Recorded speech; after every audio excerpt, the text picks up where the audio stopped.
Cher Nicolas, nous arrivons à la fin de cet entretien et je vous ai demandé donc de bien vouloir nous lire un passage de votre dernier opus. C'est à vous. Alors j'ai choisi le passage sur la figue. Pourquoi? Parce que j'aime bien. Parce que c'est comme ça? Oui, parce que j'ai toujours content de manger des figues. J'aime les voyages dans le temps. Marqué par Barjavel, Wells et quelques autres, j'ai plusieurs fois exploré ce thème qui conjugue ma passion de l'histoire et mon goût de l'étrange. Un penchant naturel me pousse toutefois vers le passé, car l'avenir ne m'est d'aucune volupté. Savoir ce que deviendra le monde, ce que feront mes descendants, dans quel abîme la civilisation tombera ne m'excite guère. J'ai en tête la phrase finale de la fosse de Babel d'Abellio, demain le mot le plus menteur de toutes les langues. En revanche, connaître la couleur du ciel sous Henri IV, les sons du Paris médiéval, les parfums du monde pré-industriel, voilà qui m'émoustille. Ce qui m'intrigue le plus, c'est de déceler les cicatrices du passé dans le monde moderne. Quels détails ont survécu, n'ont pas été dévoyés, défigurés par la chimère du progrès. J'aime à découvrir la marque des voies anciennes dans le tissu urbain. Le plan de Turgot offre ainsi un passionnant voyage dans le Paris de Louis XV, et l'on retrouve aujourd'hui encore, derrière l'oblique d'une Venelle, la courbe d'un muret, les souvenirs d'une cité engloutie.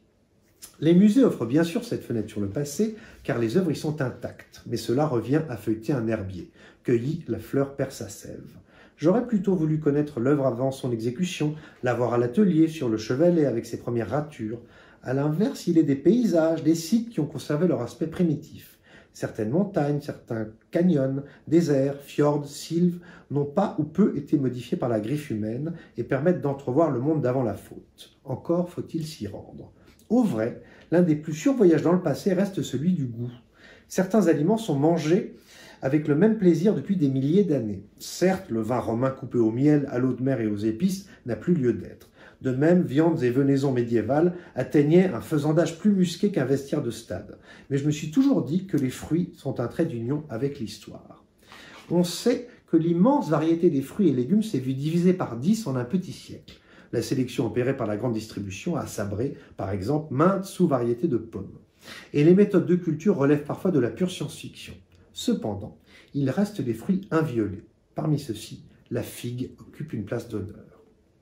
Fruit étrange, à la séduction lente, elle est le sélacanthe de nos cagettes. Voilà près de 12 000 ans qu'on l'accueille. Dans les repas de nos aïeux, elle précéda les grandes céréales. Avant le blé, avant le pain, était la figue. Fruit résistant, qui brave le soleil, les chaleurs, la sécheresse, elle est un roc délicat, offrant une même joie depuis la fin de l'âge de pierre. Laède, ou Socrate, la mordait avant de prendre la parole. On l'aimait au temps de Gilgamesh. Dans la Genèse juive, elle serait le pendant de la pomme chrétienne.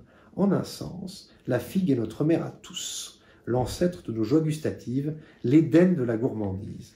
Il semble surtout, lorsqu'on l'accueille par une chaude journée d'été, dans une garrigue assourdie de cigales, qu'on jongle avec les lois du temps. Cette peau ferme, cette pulpe tiède, ce jus qui poisse les doigts et les lèvres, depuis Ulysse, le plaisir est inchangé. Merci beaucoup.